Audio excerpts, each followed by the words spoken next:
Yaa Waaq si haa galatu. Duriyyuu hin jaalladhun ture.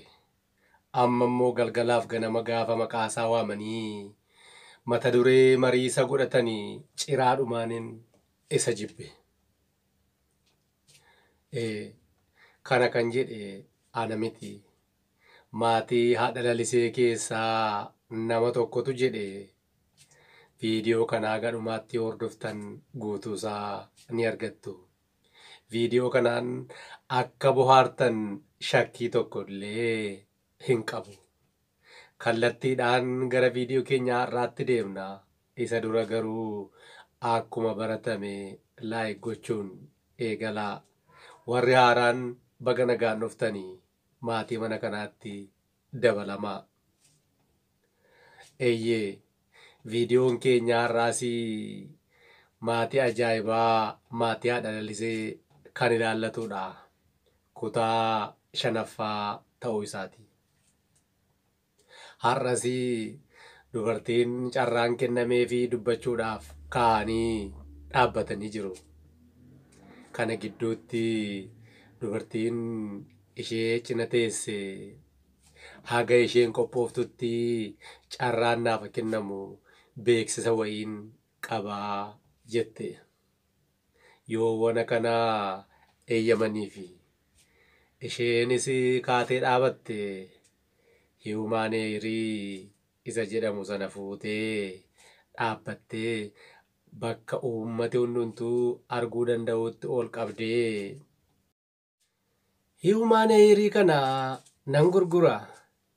Gara dukkaana koo yoo dhuftanis ni argattu. Mootummaan Human Hair akka biyya alaatiin gallee fi qoqqobbii kaa'uu quba ni qabaattu. Gatiin Human Hair kana garuu seera haaraa ba'e kana bu'uura kan godhate miti. Akkuma isin agartan Human Hair kun baay'ee bareedaadha. Inchiinsaa 28. Piisii 3 qaba. Gatii irratti walii galuu dandeenya. Ka'umsaa fi akka isiniif ta'utti garuu gatiinsaa jettee gatii waraqaa irratti barreeffame isaanitti agarsiifte. Gatiin barreeffame 3,2,2,2 jedha. 32,000 ta'uu isaati. Yoo wana kana haati simbiree dubbiidhaaf hariifatanii. Giifti dogoggoraan karaa boodaa duwwaan tokko itti sirraa dabalamuun isaan oolle 3,200 jechuu keeti jedhanii uummata kofalchiisanii. Dubartiin haadha simbiree cina ta'anii akkuma kolfii xiqqoo tasgabbaa'anii. Waan kan ofii hin taane mataa irratti baachuun maal amma hiikoon isaa? Waan kan ofii hin taane sanaayyuu qarshii 32,000 baatanii ofirratti baachuu. Ani qarshii 32,000 bitee ofirratti hin baadha taanaan mootummaan eegdota na ramaduu. Eegumsa na barbaachisa jedhanii uummata kofalchiisanii. Akkuma kolfi kun tasgabbaa'anii. Ani qoosaan jiru. Dargaggoon magaalaa kana keessaati saggoo nama rukutu. Kana booddee saggoo maalii nama rukuta? Qabee dabbasaa namarraa buqqisa jechuudha. Asirratti akka isaan bobba'an kana beekuudhaaf raagduu ta'uu nama hin barbaachisu jedhanii. Yoo wana kana dubartiin isaan fuullee ta'anii qarshii 32,000 maali? Nama raadhe moo? Qarshiin 32,000 ijoollee koo waggaa 2 guutuu naaf barsiisa jedhanii. Isaaniif namni muraasi harka rukutee fi yoona kana hiriyyaan lalisee kaatee dabbasaasee dheeraa karaa dugda duubaa gara qaama ishee boodaatti quba gabaa deemu sana akka ungulaaluu wayii gootee dabbasaa ishee akka bittinneessuu gootee. Kan isin jettanis ta'e gatiin isaa nun ilaallatu jette. Obboleessi lalisee yeroo baay'ee hin dubbanne. Hin goyyoomin, carraa kee of hin dabarsin, gurguradhu.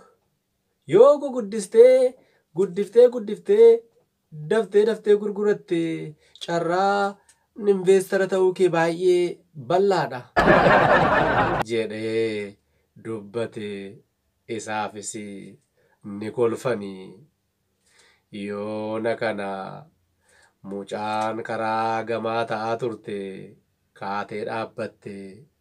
Dabbasaan ishee qiciicaadha. Isheenis akka hiriyaa lalisee sana waan ungulaaltu yoo dhabdellee dabbasaa ishee qiciicaa sana harkaan tuttuqaa. Eeyyee nuti durumaan qophoofneerra, durumaan tolfanneerra. Uumaatu nu tolche. Kan keenya irratti ida'uunis filuunis hin danda'amu. Nuti qiciicaadhuma keenyaan boonna jettee hundumaa kofalchiiste. Haati migiraa yoo wana kana kaanii dhaabbatanii haadha migiraa ni beektu. Dubartii furdoo sanaadha. Boroon isaanii guddaadha. Boroo isaanii kanaan baay'ee akka dannasuu wayii godhu gaafa dhaabbatanii har'as akkuma amala isaanii xiqqoo ishee akka ittiin dannasuu ta'aniiti.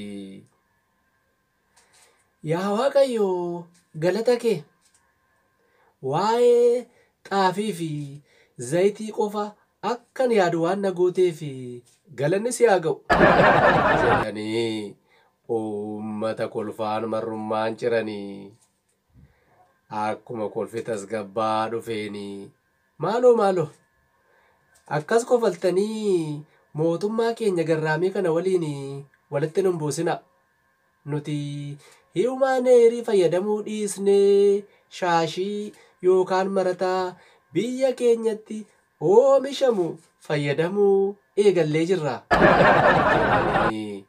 Ittiin irra caalaa nama kofalchiisanii. Haati lalisee kolfi addaan cituullee osoo hin eeggatinii. Anaa fi karaa diiyaabiloosiin kan ta'e hundumtuu yoo dhorkame natti tola. Yeroo murtaa'eef otoo hin taane ciraadhumaan utuu dhorkame natti tola. Isin immoo yoo bitachuu hin dandeenye dhiisaa. Kan bitachuu danda'u jira. Maali? Shugguxu isinitti qabdeetu bitadhaa isinin jette maaliif fakkeessitu? Jedhanii. Laliseen haadha ishee jalaa buttee yaa Waaqayyoo dabbasaa koo kanaaf galanni si haa ga'u jettee dabbasaan ishee gabaabbatee paankii muramee kan jiru waan ta'eef hundumtuu isheetti kolfe. Kolfa sana keessa haati migiraa dubartii furduun sun kaanii dhaabbatanii akka dannasuu wayii ta'anii yeroo lammaffaa fi itti fufaniis. Yaa Waaqayyoo si haa galatu. Ani duruu hin jaalladhun ture. Amma yeroo kana immoo xinnaaf guddaan hiiwumaaneerii jedhee galgalaaf ganama maqaasaa waamee gaafa mata duree marii isa godhatu ciraadhumaan na jibbisiise jedhanii nama kofalchiisanii sirbanii gadi ta'anii. Qabsoon yoona kana ka'ee isin ni qoostu. Anaaf garuu hiiwumaaneerii kanaa fi liibiree yookaan immoo dabtarri abbaa qabeenyummaa qophaa'uu fi kan barbaachisu ta'etu natti mul'ata. Gatii isaa gaafa laalamu jechuudha jedhee bahee qajeelee. Uummati kolfaa fi harka rukutuun isa tumse. Mee isin maal jettu?